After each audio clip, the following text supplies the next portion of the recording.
Most people live their whole lives unaware of the real power they hold. They react to life instead of creating it, waiting for something outside of them to change, never realizing that the change begins within. But what if I told you reality isn't something that you face, but something you form? In the book, The Divine Matrix, Braden reveals 20 timeless keys that show you exactly how. These aren't just ideas, they're instructions for conscious creation. If you want to get the whole book, then the link is top of the description. This book reveals the scientific experiments that have finally caught up with what ancient wisdom has been saying all along. That we're not just observing reality, we're shaping it. It's the bridge between quantum physics and spiritual truth. And these 20 keys reveal how we can use that bridge to transform our lives from the inside out. Key 1.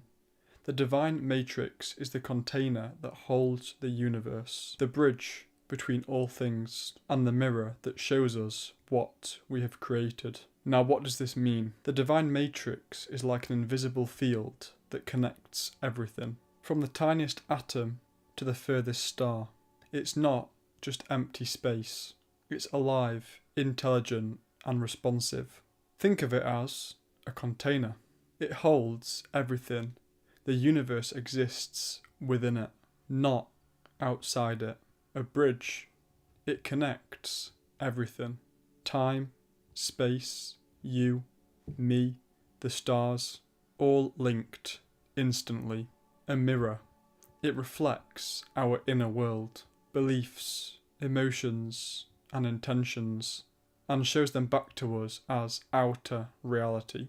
This is the field that mystics have spoken of for centuries. Today's science is beginning to catch up, calling it the quantum field or 0-point energy. And the key truth here is this: we're not separate from this field. We're inside it, and it's inside us. Key 2. Everything in our world is connected to everything else. At the deepest level, separation is an illusion. Everything, every thought, action, and intention is part of an interconnected web. This means that nothing exists in isolation. Every choice you make, every feeling you experience, ripples out and affects the whole universe. When you understand this, you realise what you do in one part of your life can impact another, even in ways that you might not immediately see. Key 3. To tap into the universe itself, we must see ourselves as part of the world rather than separate from it. We're not passive observers, we're active participants in the quantum field. Our consciousness shapes reality, and true power comes from connection, not control. If you want to learn more about this and the science that backs it up, then a playlist will be on screen at the end of the video with all the videos I've made on this book. Key 4. Once something is joined, it is always connected, whether it remains physically linked or not. At the beginning of everything, whatever your beliefs are, whether the Big Bang or a divine source, all of existence was one unified energy or thing. Everything that exists today stems from that original connection. Because everything was once joined, everything remains connected through the field that links all things. What some call the quantum field, the divine matrix, the ether, or the web of life. Entanglement is not just a phenomenon in quantum physics. It reflects this deeper truth. What you connect with through love, intention, or even pain continues to resonate with this field. For example, in an experiment in the book, human DNA was separated by hundreds of miles from the body, but still reacted instantaneously with the emotion of the person that it came from. This shows that connection persists across space and time, and that the bonds we create continue to influence us even after physical separation. Key 5. The act of focusing our consciousness is an act of creation. Consciousness creates. Where you place your attention, you direct your creative power. What you focus on, you feed. Just like in the double slit experiment, where your observation changes the behaviour of particles, our focused attention shapes the world around us. Every thought, every intention is a seed that influences the fabric of reality. Key 6. We have all the power we need to create all the changes we choose. There is no lack of power, only a lack of belief in our own power. You don't need permission to change your life. You already have everything you need. Key 7. The focus of our awareness becomes the reality of our world. Your external world is a mirror of your internal attention. Shift your focus and your world begins to shift with it. What you consistently focus on grows. Key 8. To simply say that we choose a new reality is not enough. Words alone are powerless without the energy of emotion, embodiment, and belief. True choice comes from living the change, not just thinking about it. You can't just talk about what you want because that's a state of lack. You must embody it, feel it, and align your actions with your desires. It's the emotional energy behind the choice that fuels its manifestation. Key 9. Feeling is the language that speaks to the divine matrix. Feel as though your goal is accomplished and your prayer is already answered. This goes beyond visualization. It's about being in the end result. When you truly feel the fulfillment of your desires, you activate the process that brings them into form. It's not enough to imagine your dream life. You must live it emotionally in the present moment and feel it deeply in your body as if it's already yours. Key 10. Not just any feeling will do. The ones that create must be without ego and judgment. Authentic feelings rooted in love, gratitude, and humility create true transformation. Fear, doubt, and ego distort the signal we send to the universe. Key 11. We must become, in our lives, the things that we choose to experience as our world. To see peace, be peace. To receive love, become love. Reality is a reflection of who you are, not just what you want.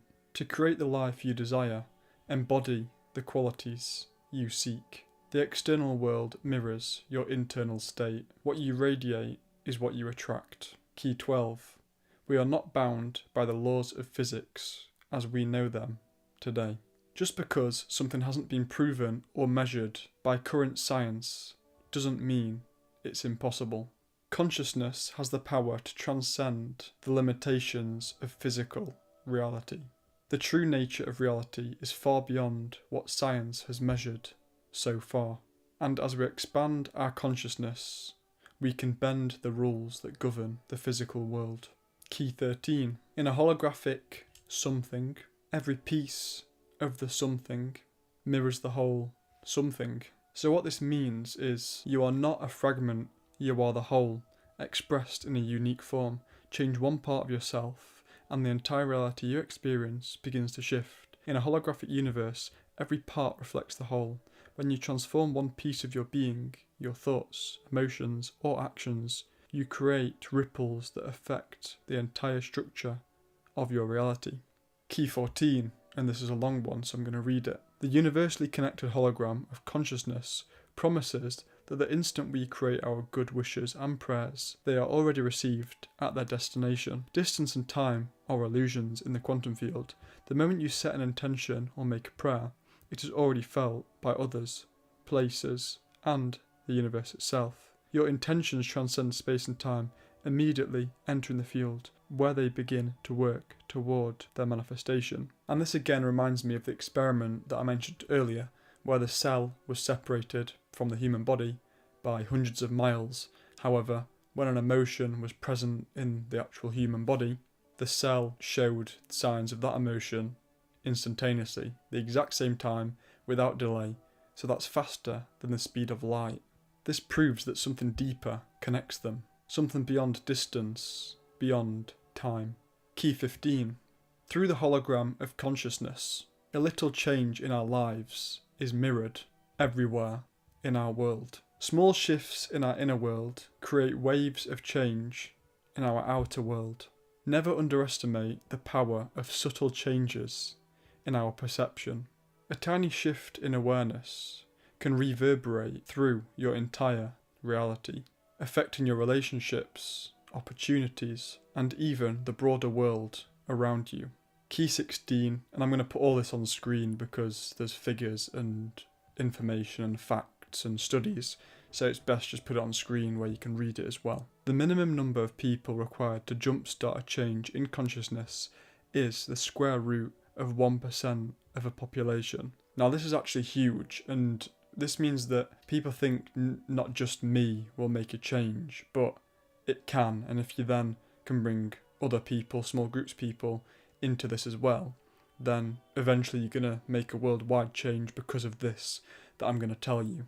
You don't need a massive group to create massive change. A small focused group of people, united in intention and heart, can spark global transformation. Even a few aligned individuals can create a ripple effect that spreads across the world, raising consciousness on a massive scale. This idea is reflected in real-world studies like the Maharishi effect. In 1972, in 24 US cities with populations over 10,000, groups practicing transcendental meditation, often just around 1% of the population, so that'd be 100 people, led to significant decreases in crime rates, accidents, and other indicators of societal stress. Similarly, the International Peace Project in the Middle East found that during periods when groups meditated for peace, there were measurable reductions in conflict, violence, and casualties. These experiments show that even a relatively small group of people, when united by shared vision and coherent intention, can shift reality for entire populations. Now, in the final keys, the divine matrix shows us how our deepest beliefs sculpt not just our world, but the love, trust, and peace we experience every day. Key 17. The divine matrix serves as the mirror in our world of the relationships that we create in our beliefs. What this means is what we believe about love, power, and self-worth is reflected in every relationship we have. Our world mirrors our inner beliefs, revealing the truth of what we hold inside. Again, the book goes deeply into this and it gets kind of complicated, but it's saying that the guy that actually wrote the book, I can't remember if it was himself he was telling us about or someone else, but anyway, he had issues with people in his life and with partners, etc. And he found out that they had the issue that he had an issue with himself, if you know what I mean. So the things that he didn't like in other people, the people in his life ended up having those things. Key 18, and a long one that I'm going to read. The root of our negative experiences may be reduced to one of three universal fears: abandonment, low self-worth, or lack of trust. All of our inner wounds stem from these core fears. Healing begins with recognising which fear we're carrying, and apparently near enough everyone has one of these fears. So like I said, healing begins with recognising which fear we're carrying and consciously choosing to release it. And then once we understand the source, we can break the cycle and transform our experiences. Key 19. Our true beliefs are mirrored in our most intimate relationships. The closest connections we have reflect our deepest truths, not just what we say we believe. These relationships act as sacred mirrors, showing us the real reflection of our inner world. They reveal where we need healing and growth. Key 20. We must become in our lives the very things that we choose to experience in our world. So that's really just repeating the importance of one of the keys higher up, that to manifest peace, you have to be peace, or to experience abundance, you have to embody abundance, and that you are the signal that attracts the experiences you seek. This is the full circle of conscious creation. What you are is what you draw into your reality. Almost universally, we sense something magical within us, that we are more than flesh and bone, more than memory and mind, and maybe we are. If the very particles we're made of can transcend time, space, and limitation, why can't we? Perhaps the secret isn't to become something new, but to remember what we are. The miracle, the artist, the canvas, all in one. You're not here to just survive, you're here to create. When you really think about what we're here for, deeply, you start to rethink your life completely. So become the miracle, especially when it feels impossible. That's when the universe begins to move. If you want to buy the book, then the link is top of the description.